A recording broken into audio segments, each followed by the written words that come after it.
There's a new kind of leader today. The new leader today is a mentor. No longer will leaders be the overbearing bully type, and it's been this way for a long time, but today leaders have to be mentors. You have to take on the role of teaching and growing the people on your team, in your business, on the project team. If you want to be a good leader, you will be a good teacher, actually. To build a strong, committed, and dedicated team, you need to start a mentorship program in your business, in your group. If you're leading a group, leading a team, if you're leading an organization, if you're leading a committee, and it's going to be a longer term thing, if you want to build a strong, committed, and dedicated team, you've got to have some kind of a mentorship program for the people in that team, on that team. It's the best way to develop leaders for the future. As a leader yourself, one of your primary goals is to develop other leaders. It used to be leaders were protecting their position and protecting their power and protecting their authority, and you see that in politics today. That's what's sad about politics. It's not about leading this country. It's not about leading Congress. It's not about leading your state. It's all about power, and it's about keeping that power. And the only way, when it goes bad, the only way you can keep that power is to be overbearing and to punish people. It's not leadership. It's called dictatorship, I suppose. If you want to grow strong leaders, it's your responsibility as a leader yourself to mentor them. Studies show that worker retention is increased by 69% for the mentor.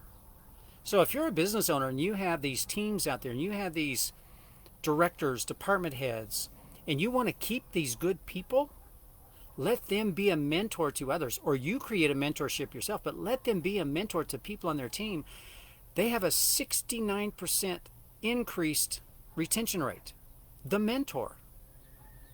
But for the people they mentor, the mentees, you've got a 72%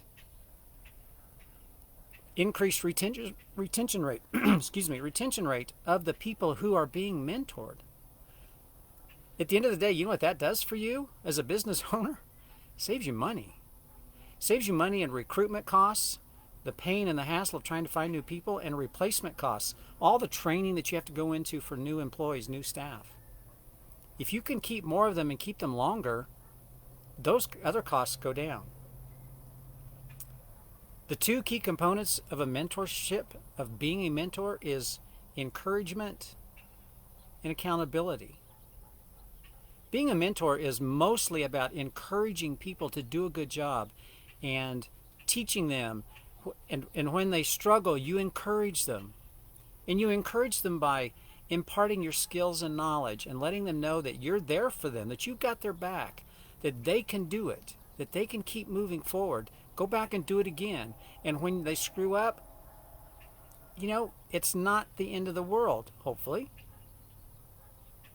That if they learn from the errors and the mistakes, that they see that you're not just the boss, but you're somebody that they can count on.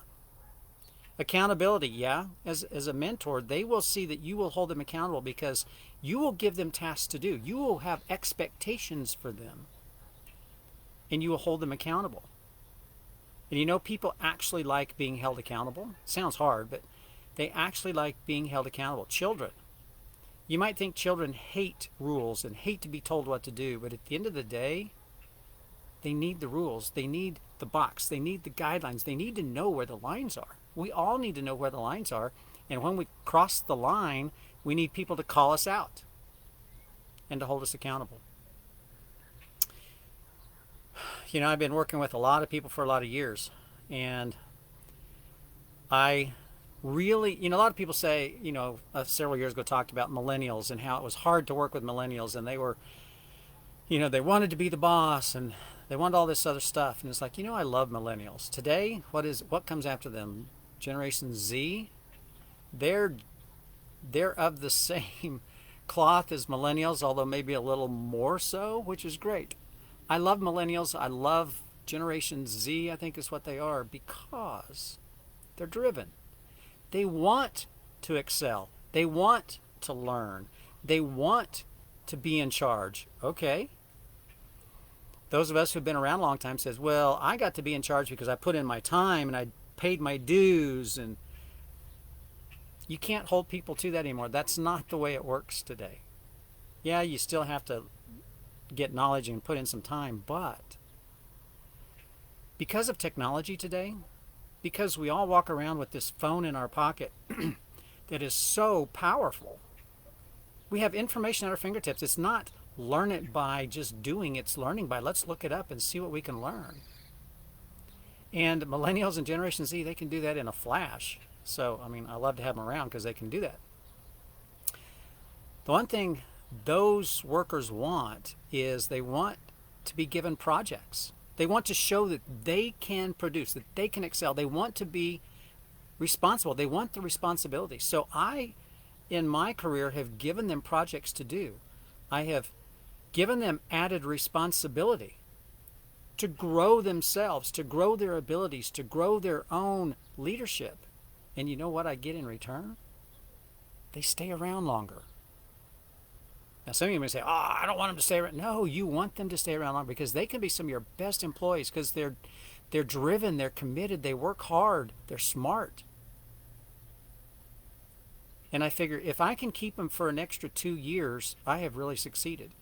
And in my history, that's what has happened. So,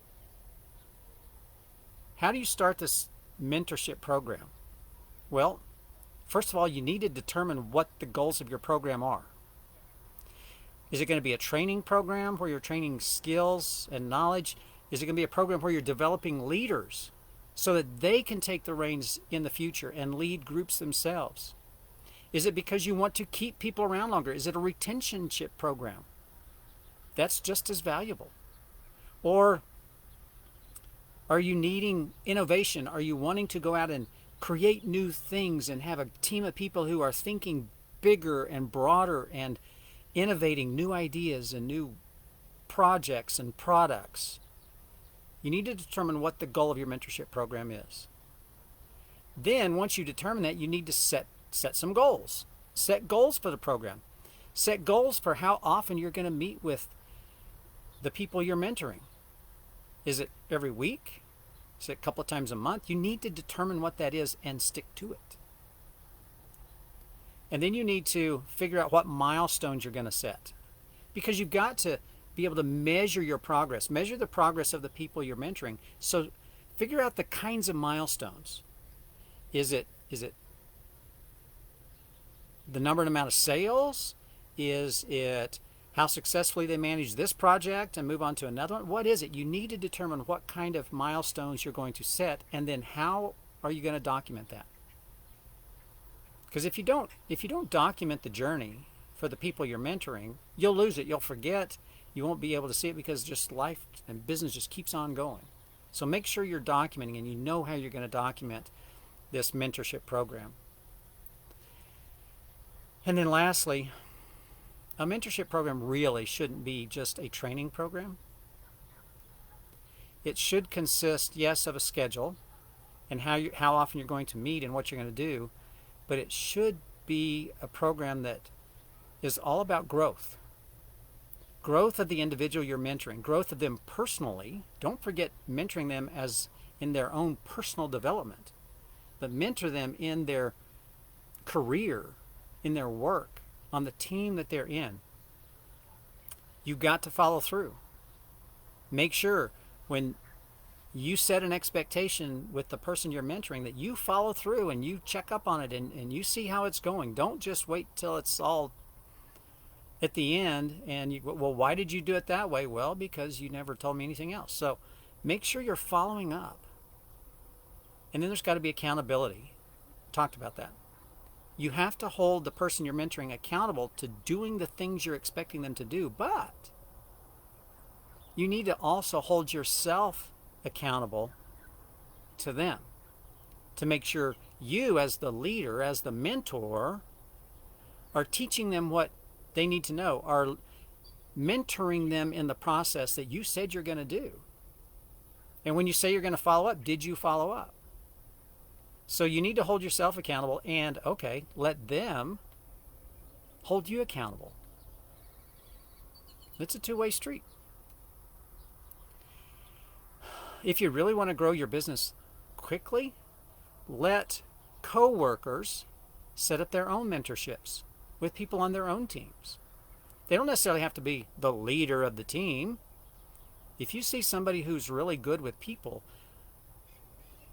and they know how to run this team, or they know what this team is supposed to accomplish, let them mentor some of the others, especially the new folks.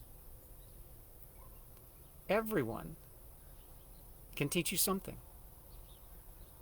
It doesn't matter if you're a brand new employee. I promise you, brand new employees can teach you something that you didn't know before. So make sure you're open-minded. Make sure you're listening to people when you're having those discussions.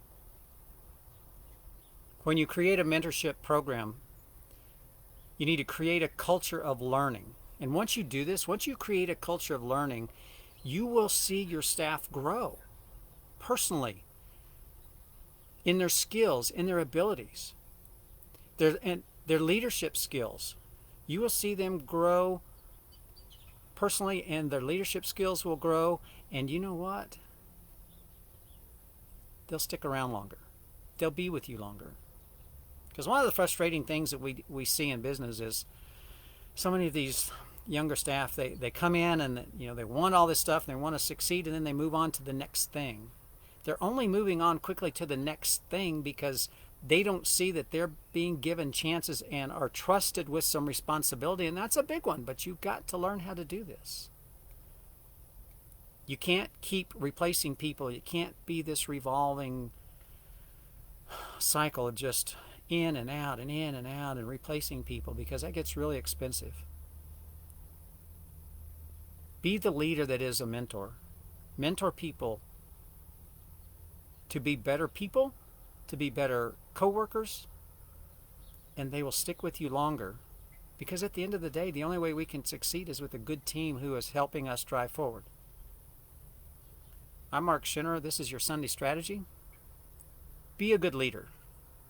And a good leader is a great mentor. Have a great day. First of the week. Hope y'all are planning for a great week, and I'll be back and talk to you tomorrow.